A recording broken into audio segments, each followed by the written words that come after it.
கரைதிறன் சமநிலைன்னு சொல்லி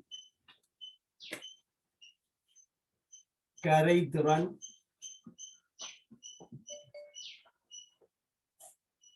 சமநிலை.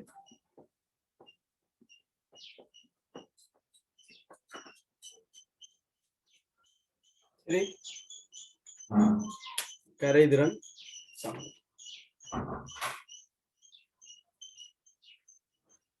இப்ப கரைதிறன் தொடர்பாக நீங்கள் சின்ன வயதில இருந்து ஏதோ உங்களோட நாலேஜுக்குள்ள வச்சிருப்பீங்க. அன்றாட வாழ்க்கையில நாங்கள் பல கரையங்களை கரைப்பான்கள்ல கரைக்கிறோம். உதாரணத்துக்கு சீனிய சுடுதண்ணியில போட்டு கரைச்சு நாங்கள் டீ ஆத்துக்கொள்றோம். அதுல மாவையும் போட்டு கரைச்சு கொள்றோம். இந்த மா கரைகிற அளவோட ஒப்பிடும் போது சீனி விரைவாக கரையும். சில நேரத்துல இந்த சீனியை கரைக்க முன்னர் நாங்கள் குளிர் நீருக்குள்ள ஐஸ் கட்டிய போட்டு ஐஸ் நீர்ல சீனியை கரைச்சிருப்போம். வெந்நீர்ல சீனி கரைகிற வீதத்துக்கும் இந்த குளிர் நீர்ல கரைகிற வீதத்துக்கும் இடையில ஒரு வேறுபாட்டை நாங்கள் அனுபவ ரீதியாக அறிஞ்சிருக்கோம். சரியா? அப்ப கரை திறன் கரைப்பான்ல கரையத்தில அது கரைகிற வெப்பநிலைகள்ல தங்கி இருக்கும். குறித்த ஒரு கரையத்தையே வெவ்வேறு கரைப்பான்கள்ல கரைக்கும் போது அதன் கரைதிறன் மாறுபடும். குறித்த ஒரு கரைப்பான்ல வெவ்வேறு கரையங்களை கரைக்கும் போதும் அதன் கரைதிறன் வேறுபடும். குறித்த கரைப்பான்ல குறித்த கரியத்தை வேறுபட்ட வெப்பநிலைகள்ல கரைத்தாலும் கரைதிறன் மாறுபடும். அப்ப இந்த கரைதிறன் பல காரணிகள்ல தங்கி இருக்கு. அயன் சமநிலையில நாங்கள் நாங்கள் உப்புக்கள் கரையும் என்று சொல்லி, அதுலேயும் சில உப்புக்கள் நன்றாக கரையும் என்று சொல்லி ஸ்பெஷலா சொல்லியிருக்கோம். எல்லா உப்புக்களும் கரையும் என்ற முடிவை நாங்கள் எடுக்க முடியாதுன்னு சொல்லி கரையாத உப்புக்களும் காணப்படுகிறது, அதாவது அரிதில் கரைகிற உப்புக்களும் காணப்படுகிறது என்று சொல்லி அந்த உப்புக்களை நாங்கள் மின்பகு பொருளுக்குள்ள சேர்த்திருப்போம். அப்ப கரைகிறது என்பது ஒரு கரைப்பான்ல கரியம் சேர்ந்து ஒரு ஏகவின கரைசலை தோற்றுவிக்கிறது தான் நாங்கள் கரைதல் என்று சொல்லிக்கொள்வோம். ஒரு கரைப்பான் கரியம் இது ஒன்றோடு ஒன்று சேர்ந்து ஒரு ஏகவின கரைசலை தோற்றுவிக்கிறது நாங்கள் கரைதல் என்று சொல்லிக்கொள்வோம். அப்ப அடிப்படையில ஒரு கரைசல் ஆக குறைஞ்சது 2 கூறுகளை கொண்டிருக்கும். அதுல ஒன்று கரைப்பானாக இருக்கு, இன்னொன்று கரியமாக இருக்கு. ஒரு கரைசல் திண்மமாக இருக்கலாம், திரவமாக இருக்கலாம், வாயுவாக இருக்கலாம். சரி, ஒரு கரைசல் ஒரு கலப்புலோகம் ஒரு கரைசல், அது திண்ம நிலையில காணப்படுகின்ற கரைசல். வளிமண்டலம் ஒரு கரைசல், அங்க வாயு நிலையில காணப்படுகின்ற ஒரு கரைசல். கடல் நீர் ஒரு கரைசல், அது திரவ நிலையில காணப்படுகின்ற கரைசல். ஒரு கரைசல் அடிப்படையில திண்மமாக அல்லது திரவமாக அல்லது வாயுவாக காணப்படலாம். இப்ப நாங்கள் இந்த அலகில ஸ்பெஷலா பார்க்க போறது திரவ கரைசல்களை பற்றி. கரைதிறன் சமநிலை என்று சொல்லப்படுகின்ற இந்த அலகில திரவ கரைதிறன்களை பற்றியும் அதுல உப்புக்கள்கிட்ட கரைதிறன்களை பற்றியும் நாங்கள் பார்க்க போறோம். இப்ப அயன் சேர்வைகளும் நீரில் கரையும், பங்கீட்டு வலு சேர்வைகளும் நீரில் கரையும். உதாரணத்துக்கு NaCl ஒரு அயன் சேர்வை, NaCl ஒரு அயன் சேர்வை. ஆனால் சுக்ரோஸ் குளுக்கோஸ் போன்ற பங்கீட்டு வலு சேர்வைகள். சுக்ரோஸும் நீர்ல கரையும், NaCl நீர்ல கரையும். அப்ப சில பேர் இந்த மாதிரியான முடிவுகளை சொல்லுவாங்க. அயன் சேர்வைகள் நீரில் கரையும், பங்கீட்டு வலு சேர்வைகள் நீர்ல கரையாதுன்னு சொல்லுவாங்க. அப்ப குளுக்கோஸ் நீர்ல கரையுது, சுக்ரோஸ் நீர்ல கரையுது, சீனி நீர்ல கரையுது. ஆகவே நீர்ல கரைகிற பங்கீட்டு வலு சேர்வைகளும் இருக்கு, நீர்ல கரைகிற அயன் சேர்வைகளும் இருக்கு. நீர்ல கரையாத பங்கிட்டு வலி சேர்வைகளும் இருக்கு. நீர்ல அரிதில் கரைகிற அயன் சேர்வைகள் காணப்படும். ஒரு கரியத்தின் கரைதிறனை பல காரணிகள் பாதிச்சாலும் குறித்த ஒரு கரைப்பால்ல குறித்த ஒரு கரியத்தின் கரைதிறன் கரைதிறன் அந்த அயன் சேர்வையின் சாலக வெப்ப உள்ளுறையிலையும் அதிண்ட நீரேற்ற வெப்ப உள்ளுறையிலையும் பிரதானமாக தங்கியிருக்கும். எனர்ஜெட்டிக் என்ற ஒரு பாடத்துல நீங்கள் இதை பற்றி படிச்சிருப்பீங்க. அல்லது இன்ஆர்கானிக்ல கூட்டத்தின் வழி ஹைட்ரோக்சைடுகளோட கரைதிறன் அதிகரிக்கும் என்று சொல்லும் போது அந்த கரைதிறன் கரைசலாக்கல் வெப்பத்தோட சம்பந்தப்பட்டிருக்கு. அந்த கரைசலாக்கல் வெப்பம் நீங்கள் சாலக கூட்டப்பிரிகை சக்தி அல்லது சாலக சக்தி என்று சொல்லி கேள்விப்பட்டிருப்பீர்கள். நீரேற்ற சக்தியோட தொடர்பட்டு இருக்கு. அப்ப அயன் சேர்வைகளினுடைய கரைதிறன் அந்த கரைசலாக்கல் வெப்பத்துல தங்கி இருக்கு. கரைசலாக்கல் வெப்பம் அக வெப்பத்துக்குரியதாகவும் இருக்கும், புற வெப்பத்துக்குரியதாகவும் இருக்கும். கரைசலாக்கல் வெப்பம் புற வெப்பத்துக்குரியதாக இருந்தால் நன்றாக கரையும். அகவெப்பத்துக்குரியதாக இருந்தால் அது கரைகிறதுக்கு வெப்பம் வேணும். அந்த அகவெப்பம் ஒரு சிறிய பரிமாணமாக இருந்தால் சூழல்ல இருந்து வெப்பத்தை உறிஞ்சி அது கரைஞ்சு கொண்டு, அதுல பெருமானம் கொஞ்சம் பெரிதாக வரும்போது அது சூழல்ல இருந்து உறிஞ்சினாலும் கரைகிறதுக்கு போதாது. ஆகவே அது கரையாது அல்லது அரிதில் கரையும் சொல்லிக் கொள்ள. ஒரு அயன் சேர்வையினுடைய கரைசலாக்கல் வெப்பம், ஒரு அயன் சேர்வையினுடைய கரைசலாக்கல் வெப்பம்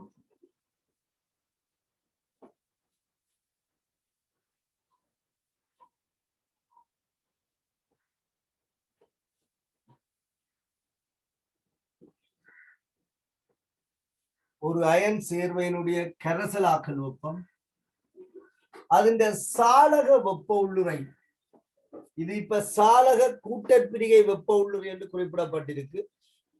சாலக வெப்ப உள்ளுறையிலையும் அதிண்ட நீரேற்ற வெப்ப உள்ளுறையிலையும் தங்கி இருக்கு.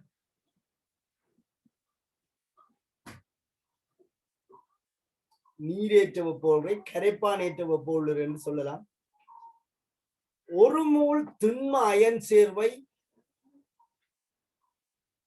ஆக்கக்கூற்று மூலகங்களின் வாயு நிலை அயன்களில் இருந்து தோன்றும் போது ஏற்படுகிற வெப்ப உள்ளுறை மாற்றம் சாலக சக்தி என்று சொல்லி முந்தி வரையறுக்கப்பட்டிருந்தது. அதாவது இந்த அயன் பிணைப்பு தோன்ற திசையில வரைவிலக்கணம் கொடுக்கப்பட்டிருந்தது. ஒரு மூல் திண்ம அயன் சேர்வை ஆக்கக்கூற்று மூலகங்களின் வாயு நிலை அயன்களில் இருந்து தோன்றும் போது ஏற்படுகிற வெப்ப உள்ளுறை மாற்றம் அதிண்ட சாலக சக்தி என்று குறிப்பிடப்பட்டிருந்தது. அப்ப சாலக சக்தி அயன் பிணைப்பு தோன்றுற திசையில வரையறுக்கப்பட்டிருக்கிறதால பிணைப்புகள் தோன்றும் போது சக்தி வெளிவிடப்படும், புற வெப்பத்துக்குரியதாக இருக்கும்.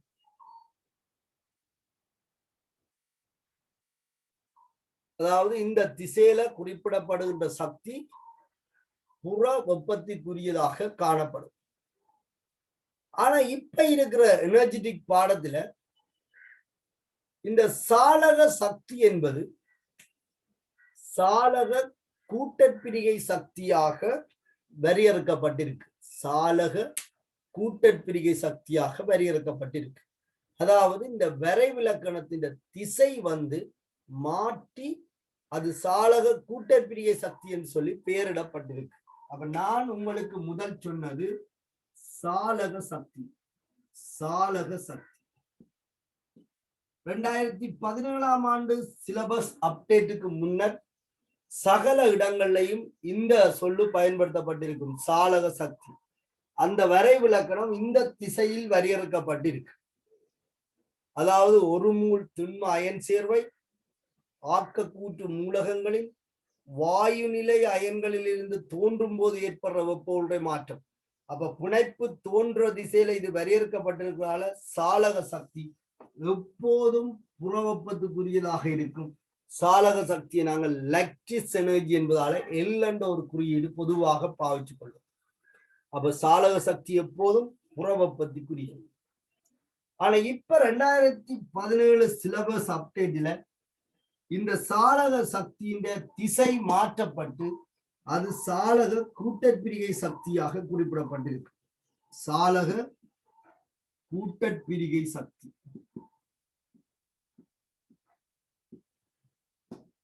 சாளக கூட்டற்பிரிகை சக்தி. அப்ப சாளக கூட்டற்பிரிகை சக்தி என்பது ஒரு மூல் திண்ம அயன் சேர்வை முற்றாக பிரிகி அடைந்து வாயு நிலை அயன்களை தோற்றுவிக்கும் போது ஏற்படுகிற வெப்ப உள்ளுறை மாற்றம் என்று சொல்லி வரையறுக்கப்பட்டிருக்கு. அப்ப சாளக கூட்டற்பிரிகை பிரிகையின் திசையில வரையறுக்கப்பட்டிருக்கிறதால இந்த திசை இது கருதப்படும். ஏன்? ஒரு மூல் திண்ம அயன் சேர்வை முற்றாக பிரிகி அடைந்து வாயு நிலை அயன்களை தோற்றுவிக்கிறது என்று சொல்லி இந்த வரைவிலக்கணம் குறிப்பிடப்படுது. அப்ப இங்க பிணைப்பு உடையுற திசையில வரையறுக்கப்பட்டிருக்கிறதால சாளக கூட்டற்பிரிகை சக்தி சாளக கூட்டற்பிரிகை சக்தி எப்போதும் அக வெப்பத்திற்குரியதாக காணப்படும்.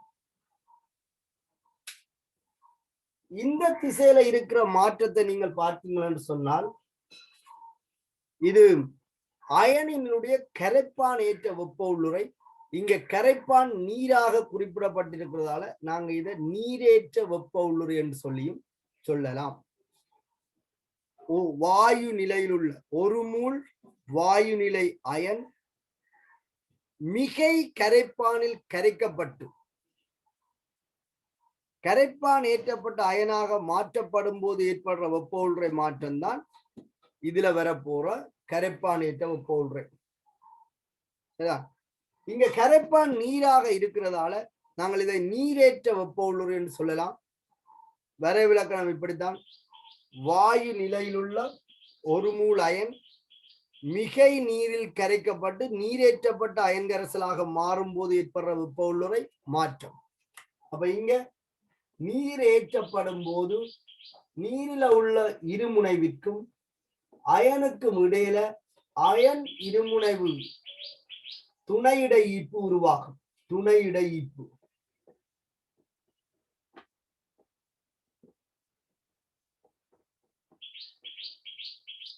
எந்த ஒரு ஈர்ப்பு விசையும் உருவாகும் போது அல்லது பிணைப்பு தோன்றும் போது சக்தி வெளிவிடப்படும். அப்ப கரைப்பான் ஏற்ற வெப்ப உள்ளுறை அல்லது நீரேற்ற வெப்ப உள்ளுறை எப்போதும் புற வெப்பத்துக்குரியதாக இருக்கும். அப்ப இதுல நீங்க பாத்தீங்கன்னு சொன்னால் இது புற வெப்பத்துக்குரியது. நீரேற்ற வெப்ப உள்ளுறை புற வெப்பத்துக்குரிய, இதுதான் புற வெப்பத்துக்குரிய. அப்ப இந்த எம்எக்ஸ் என்று சொல்லப்படும் இந்த திண்மம் கரைஞ்சு அயன் கரைசலாக மாறுவது கரைசலாக்கல் வெப்ப உள்ளுறை. இதில் ஏற்படுகின்ற வெப்ப உள்ளுறை மாற்றம் டெல்டா H சாளக கூட்டற்பிரிகை சக்தி நீரேற்ற சக்தியில தங்கி இருக்கு. இப்ப சாளக கூட்டற்பிரிகை சக்தி நீரேற்ற சக்தி உலகத்தின் கூட்டுத்தொகை எஸ்வின் வெப்ப கூட்டல் விதிப்படி கரைசலாக்கல் வெப்பம் டெல்டா H தரும். இந்த திண்மத்தின் கரைசலாக்கல் வெப்ப உள்ளுறை. அப்ப இதன்படி சாளக கூட்டற்பிரிகை சக்தி சக நீரேற்ற சக்தி எப்போதும் அது அதே திசையில போகும். அப்ப கட்டாயம் ஒன்றிலிருந்து இன்னொன்று கழிபடும். இப்ப சாளக கூட்டற்பிரிகை சக்தியின் எண் பெருமானத்திலும் பார்க்க நீரேற்ற சக்திகள்கிட்ட எண் பெருமானம் பெரிதாக காணப்பட்டால் சயவில உள்ள பெருமானம் பெரிதாக காணப்படும். கரைசலாக்கல் வெப்ப உள்ளுறை மறை பெருமானத்தை அடையும். அதாவது புற வெப்பத்துக்குரியதாக அமையும். இந்த எல்லினுடைய பெருமானம் சாளக கூட்டற்பிரிகை சக்தியின் பெருமானம் நீரேற்ற சக்திகள கூட்டுத்தொகையை விட பெரிதாக இருந்தால் இந்த மாதிரி இருந்தால் இது சக இது சய இந்த பெருமானங்கள கூட்டுத்தொகை சிறிது. ஆகவே டெல்டா H பாசிட்டிவாக காணப்படும். சாளக கூட்டற்பிரிகை சக்தி பாசிட்டிவாக காணப்படும். அப்ப விளங்கிக் கொள்ளுங்க. சாளக சக்தி அல்லது சாளக கூட்டற்பிரிகை சக்தி நீரேற்ற சக்திகள் தான் இங்க கரைசலாக்கல் வெப்பத்தை தீர்மானிக்க போகுது. இப்ப சாளர சக்தி என்று நீங்கள் கருதினால் இந்த திசையில தான் மைனஸ், அப்ப திசை மாறும்போது கட்டாயம் பிளஸ்ல தான் வரப்போம். அப்ப இதை நாங்கள் சாளர சக்தி என்று சொல்லிக்கொள்ளும். இது அயன் நீரேற்ற சக்தி. இந்த ரெண்டையும் ஒப்பிட்டு கரைசலாக்கல் வெப்பத்தை நாங்கள் குறிப்பிடலாம். அப்ப கரைசலாக்கல் வெப்பம் அகவெப்பத்துக்குரியதாகவும் இருக்கும், புறவெப்பத்துக்குரியதாகவும் இருக்கும். சரியா? கவனிச்சு கொள்ளுங்க.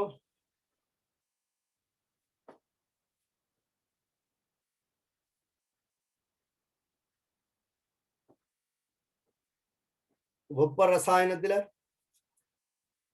அல்லது சக்தியியல் என்ற ஒரு பாடத்துல ஒரு திண்மம் நீரில் கரைகிறது சம்பந்தமாக நீங்க படிச்சிருப்பீங்க. இதில் ஏற்படுகின்ற வெப்ப உள்ளுறை மாற்றம் கரைசலாக்கல் வெப்ப உள்ளுறை. சரி, இதில் ஏற்படுற வெப்ப உள்ளுறை மாற்றம் கரைசலாக்கல் வெப்ப உள்ளுறை. இந்த கரைசலாக்கல் வெப்ப உள்ளுறை ரெண்டு வெப்ப உள்ளுறைகள்ல தங்கி இருக்கு. ஒன்று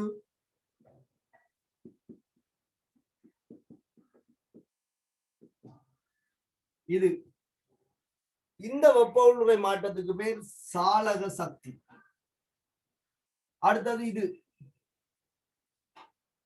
இந்த வெப்ப உள்ளுறை மாற்றத்துக்கு பேர் நீரேற்ற சக்தி அல்லது கரைப்பானேற்றல் சக்தி.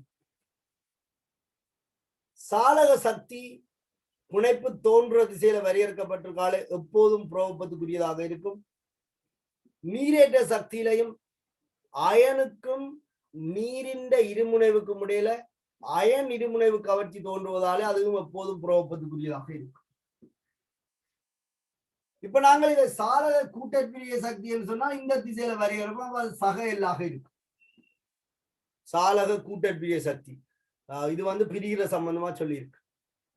அப்ப இந்த கரைசலாக்கல் வெப்பம் டெல்டா H எசுவின் வெப்ப கூட்டல் விதிப்படி எல் சக சய நீரேற்ற சக்தி என்ற கூட்டுத்தொகை. சரியா? இது சாளர சக்தி இந்த திசையில மைனஸ், கூட்டற்பிரிய சக்தி இந்த திசையில பிளஸ். அப்ப எசுவின் வெப்ப கூட்டல் விதி இந்த பிளஸ் தான் மாறும். சக நீரேற்ற சக்திகள கூட்டுத்தொகை. நாங்கள் ரெண்டு சந்தர்ப்பம் சொல்றோம். ஒன்று, இந்த எல் சிறிது சிக்மா நீரேற்ற சக்திகள கூட்டுத்தொகை பெரிதாக இருந்தால் விளைவு சய விலை இருக்கும். அப்ப டெல்டா H புறவெப்பத்துக்குரியதாக இருக்கும். அடுத்த சந்தர்ப்பம், எல் பெரிது சிக்மா நீரேற்றப்பட்ட சக்திகள், எல் சகவுக்குரியது. ஆகவே டெல்டா H அகவெப்பத்துக்குரியது. அப்ப இந்த திண்மத்தினுடைய கரை திறன் சாளக வெப்ப உள்ளுறையிலையும் நீரேற்ற வெப்ப உள்ளுறையிலையும் தங்கி இருக்கு. இதுல யாருடைய பருமன் பெரிதாக இருப்பது என்பதை பொறுத்து கரைசலாக்கல் வெப்பம் அகவெப்பத்துக்குரியதாக அல்லது புறவெப்பத்துக்குரியதாக இருக்கலாம். புற வெப்பத்திற்குரியது என்றால் நன்றாக கரையும். புற வெப்பத்துக்குரியதுன்னு சொன்னால் நன்றாக கரையும். அகவெப்பத்துக்குரியது என்று சொன்னால் அது சிறிய நேர்கணியமா இருந்தால் சூழல்ல இருந்து வெப்பத்தை பெற்று ஓரளவுக்கு கரையும். அது பெரிய அகவெப்பத்துக்குரியதாக இருந்தால் கரையாது. அப்ப ஒரு திண்மத்தின் கரைதிறன் இதுல தங்கி இருக்கு. கவனிச்சு கொள்ளுங்க. அயன் சேர்வைகள் நீர்ல கரைஞ்சு அவற்றின் அயன்களை தோற்றுவிக்கும்.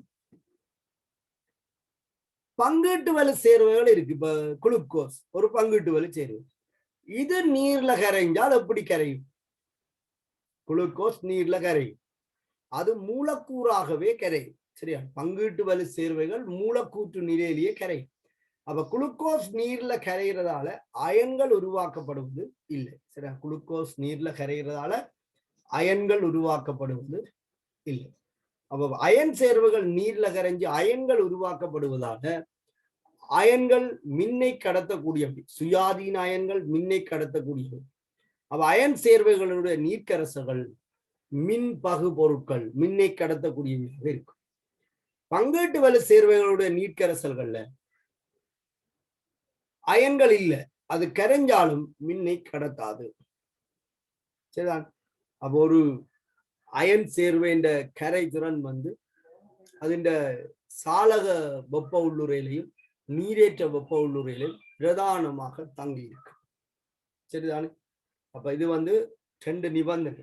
ஒன்று சாலக வெப்ப உள்ளுரை சிறிதாகவும் நீரேற்ற வெப்ப உள்ளுரை கூட்டுதொகை பெரிதாகவும் இருந்தால் மைனஸ்ல உள்ள கணியம் பெருசா இருக்கும். அப்ப புற வெப்பத்துக்குரியது கரை மாறி இருந்தால் அக வெப்பத்துக்குரியது கரையாது. அந்த அகவெப்பம் சின்னனா இருந்தால் சூழல்ல இருந்து சக்தியை பெற்று கரையக்கூடியது. பெருசா இருக்கு கொஞ்சம் கரைய கஷ்டம். சரிதான். அப்பம் கொள்ளுங்க கரைதுரன் சமநிலை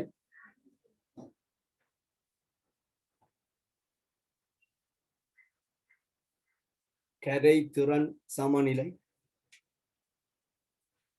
அயன் திண்மங்களின் கரைதிறன் அயன் திண்மங்களின் கரைதிறன்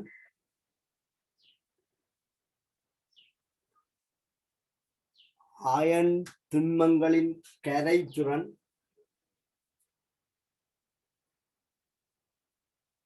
நீரில்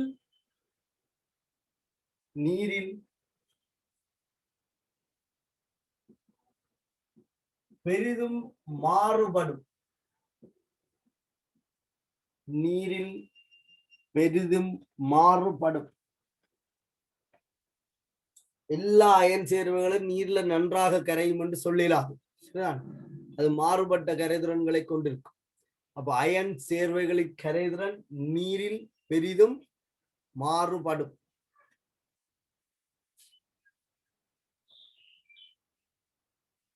சில அயன் சேர்வைகள்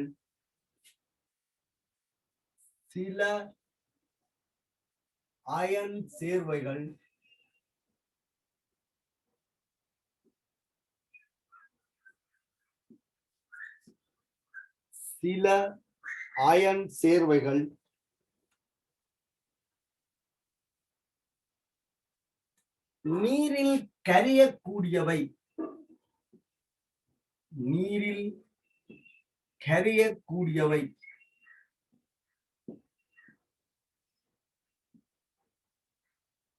சில அயன் சேர்வைகள்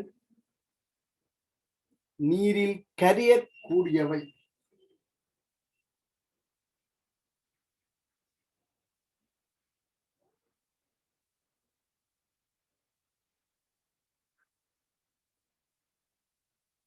சில அயன் சேர்வைகள் நீரில் கரையக்கூடியவை.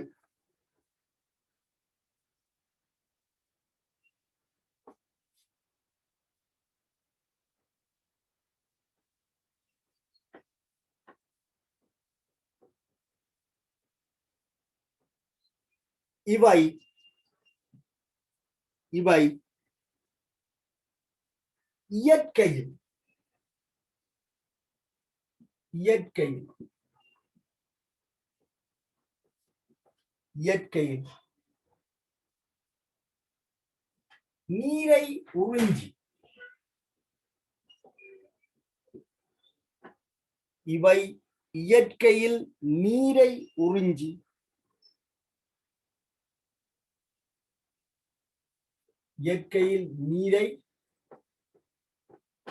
உறிஞ்சும் தன்மையுடைய மாற்றிக்கொள்ளுங்க. உறிஞ்சும் தன்மையுடையவை.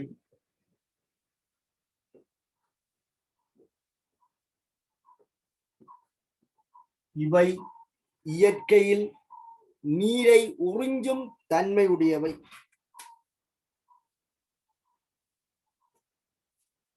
இவை இயற்கையில் நீரை உறிஞ்சும் தன்மையுடையவை. அத்துடன்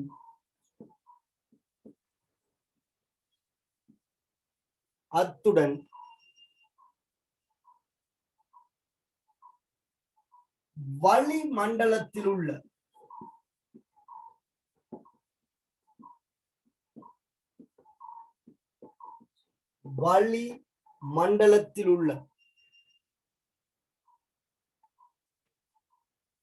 நீராவியையும்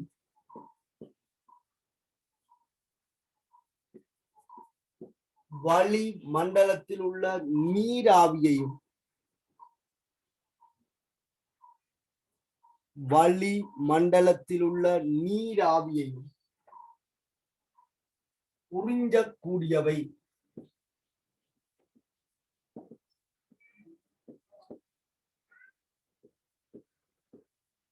வளி மண்டலத்தில் உள்ள நீராவியையும் உறிஞ்சக்கூடியவை.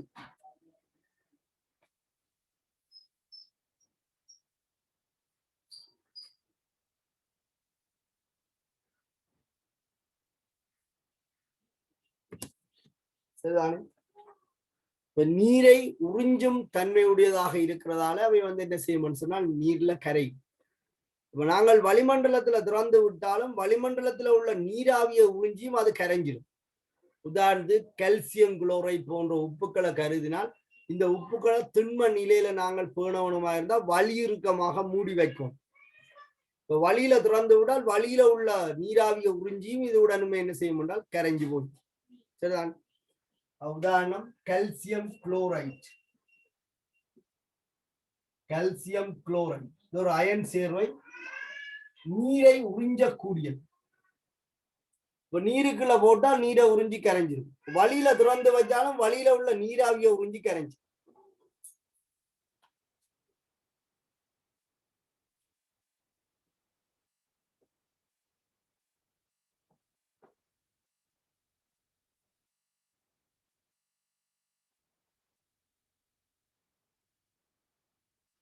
ஏனைய அயன் திண்மங்கள்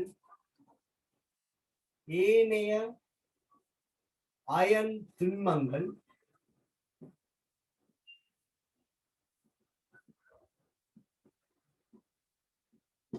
ஏனைய அயன் திண்மங்கள் மிக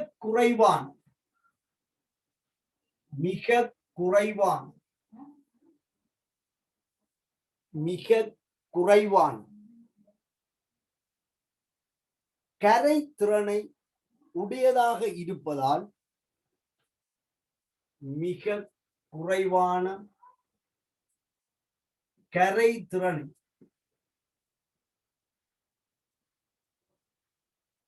உடையதாக இருப்பதால்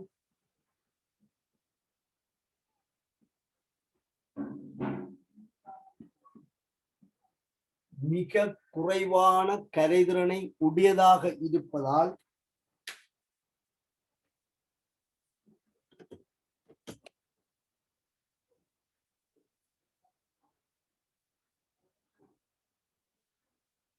அவை அவை அவை பொதுவாக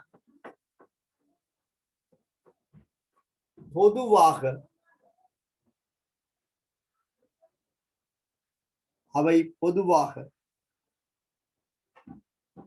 கரைய மாட்டாதன என அழைக்கப்படும்.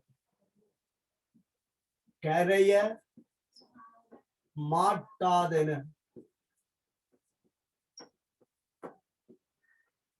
கரைய மாட்டாதன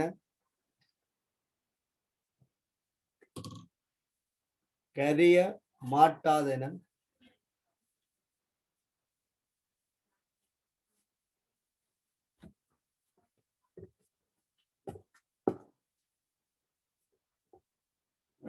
கரைய மாட்டாதன அழைக்கப்படும்.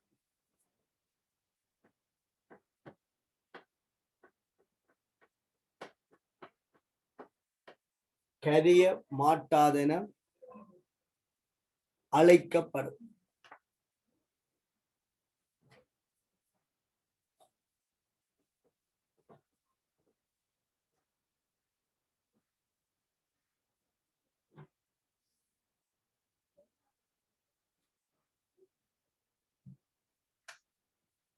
கரைதிறன்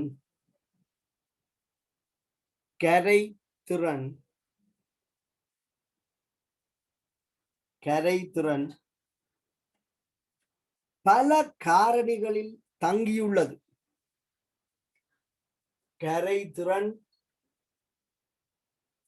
பல காரணிகளில் தங்கியுள்ளது.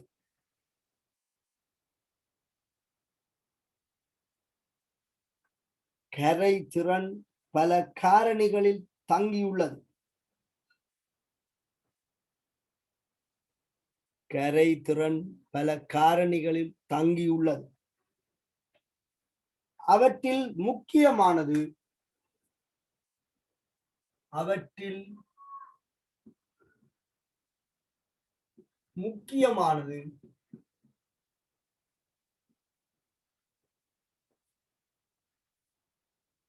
ஒன்று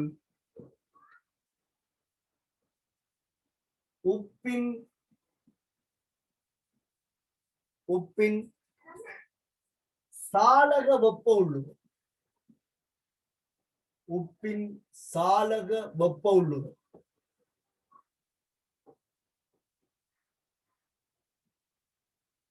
உப்பின் சாலக வெப்ப உள்ளுமை.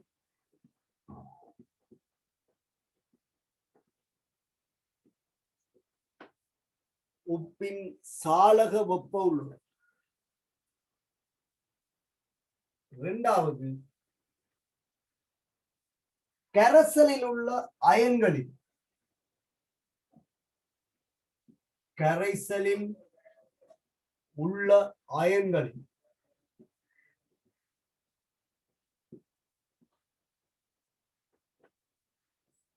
கரைசலில் உள்ள அயன்கள்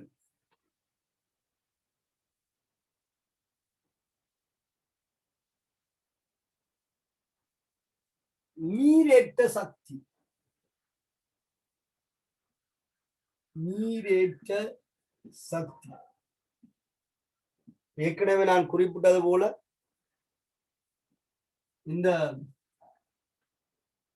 சாலக சக்தியும் நீரேற்ற சக்தியும் தான் பிரதானமாக கரைதிறனை பாதிக்கும். அது குறித்த ஒரு கரியம் குறித்த ஒரு கரைப்பால வெப்பநிலைகள் எல்லாம் தீர்மானிக்கும். சரி, ஆனால் வேறுபட்ட உப்புக்கள்கிட்ட கரைதிறனை பாதிக்கிற காரணிகள் இது பிரதான பங்களிப்பு செய்யும்.